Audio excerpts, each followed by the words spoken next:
Hi, welcome to What is a Job Coach? We're going to give you a brief overview of the role of a job coach in the workplace. My name is Rachael Rounds. I am the Business Connections Program Manager at VCU RRTC. Hi there, my name is April Lynch and I am a Support Employment Specialist with VCU RRTC.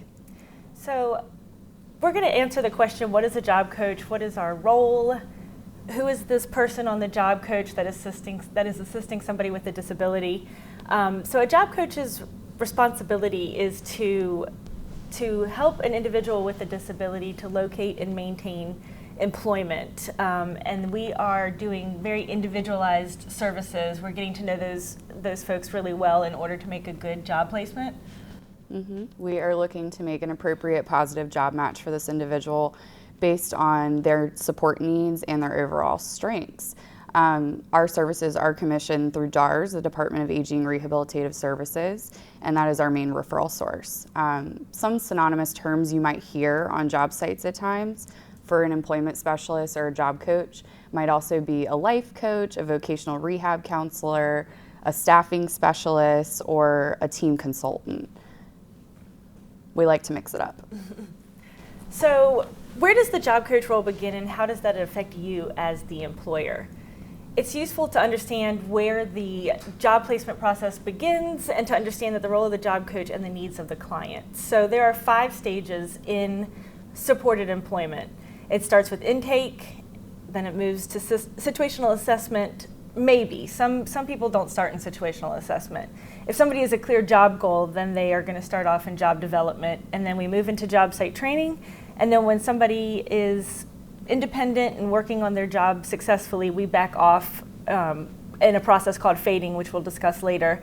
And they go into follow along where we're checking in on them periodically throughout the month to make sure everybody's still happy. So April, you want to talk about the intake? Sure. So starting with the customer intake is where we really get to know the client. A lot of the time this can look different based on the support network or the family that is involved with this particular individual. But we do encourage that anyone who is considered a part of their support team to be a part of this meeting so we can gather as much positive information as we can. This also is a time for us to do rapport building, which is basically establishing a relationship with the client and having trust and understanding to what their goals are. Throughout this process, we'll be gathering personal information. We're hoping to gain information about volunteer experience or anything that could really make this individual valuable in the job search. And then particularly, we're looking for their strengths and overall support needs that may be identified in the future for job development as well as job site training. So basically summing that all up as the goals for employment for that individual. So before they meet with us, they're also meeting with DARS and trying to establish employment goals. So we're working very closely with DARS to meet those same goals. If we find that what that individual has stated that they're interested in isn't working out, we can go back to DARS and have a discussion and maybe determine a new employment goal. So what is a situational assessment? This is for somebody who may be of transition age. It could be somebody who acquired a disability and could no longer do what they used to do in the workplace. And we are really just trying to figure out what this person's skills and abilities and likes are. We are doing this in a real work setting. It's not contrived. It's actual work for 2 to 4 hours typically for each assessment. And we're looking for all kinds of things. Did they show up on time? Were they dressed appropriately? Did they have the stamina? All kinds of things that we can gather in order to help determine an appropriate job goal. And then also taking it back to the intake, when we hear what their hopes and dreams are for employment, we really try to accommodate that in the situational assessment process. However, sometimes we meet clients who may share that they want to be a wizard because they love Harry Potter. That may not be the most realistic job goal at this point in time. So we're going to do our best to help them identify skills that, will make them feel as if they can work towards a sustainable goal. One of my favorite examples of why to do a situational assessment is a lot of times people will say they want to work with animals. So we'll schedule an assessment at maybe a doggy daycare. or a vet, and then they realize they have to clean up after the animals, and then they decide, really, I just like my animal. So it took that assessment, though, for them to try it out and decide whether they liked or disliked this kind of work. So I usually use that example when I'm talking about assessments. And again, just to come back to what we're looking for in situational assessments, we're looking for the current skills that they have, the skills that they said that they have in the intake. Does that match up with what their abilities are? Unidentified skills that we hadn't talked about in the intake. Like I said, stamina, can they handle the task load, exposure to new environment? Do they want to work with more men or more women, or do they care?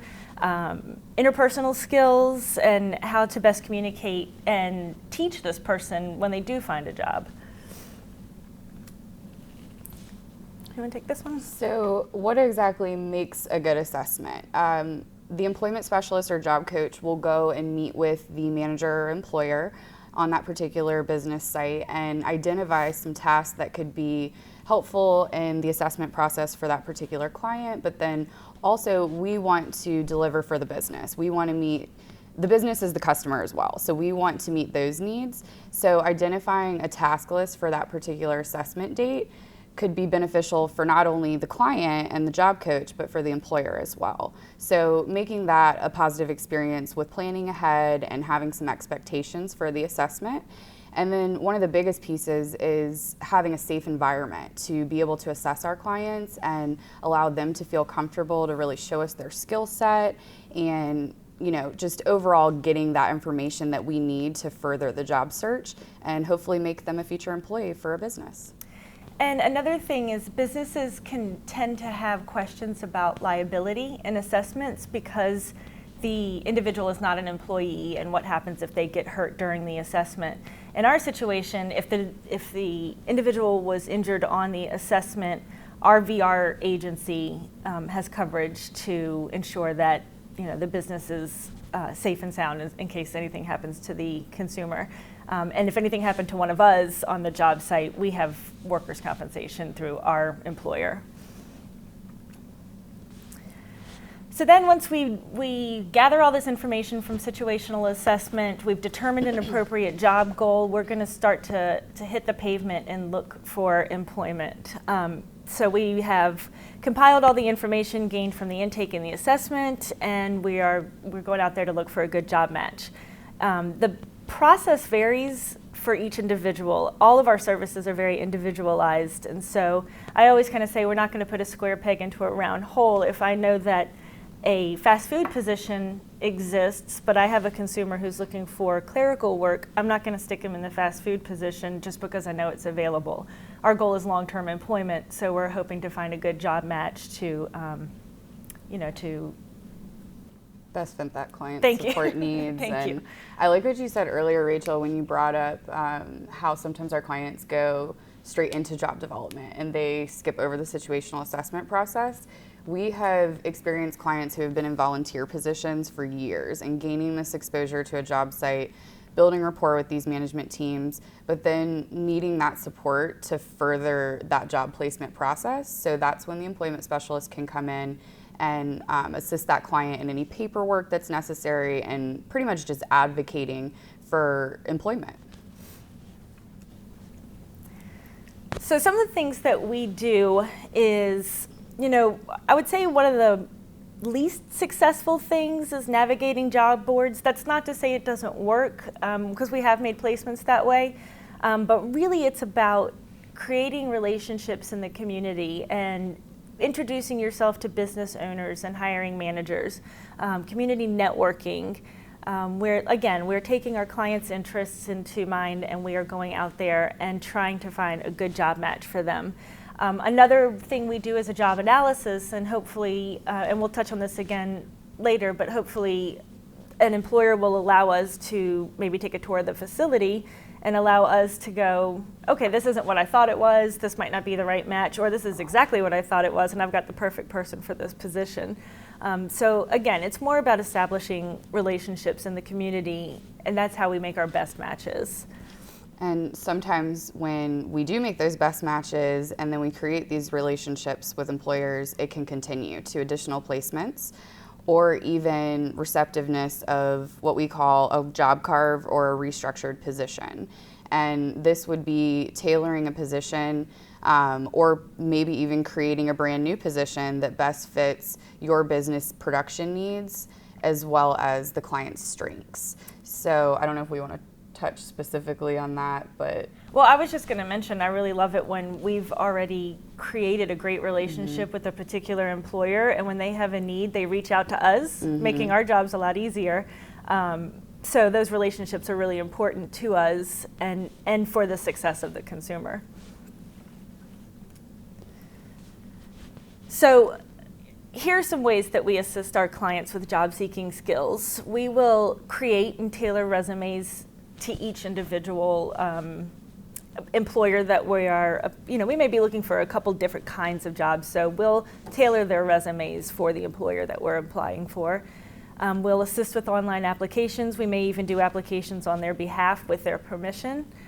We'll practice interviews. And do you want to speak about being the liaison? Yeah, so at times we would refer to ourselves as being a liaison between the employer and the client to help advocate for their strengths and their support needs through the interview process. This may be talked about later on as far as some interview etiquette with employers and our clients, but really allowing the employer to be open and honest about the process and then allowing us to best prepare our client for that process. Well, that brings us to the end of part 1 of What is a Job Coach. If you have questions, please feel free to post them on the web board. Thank you.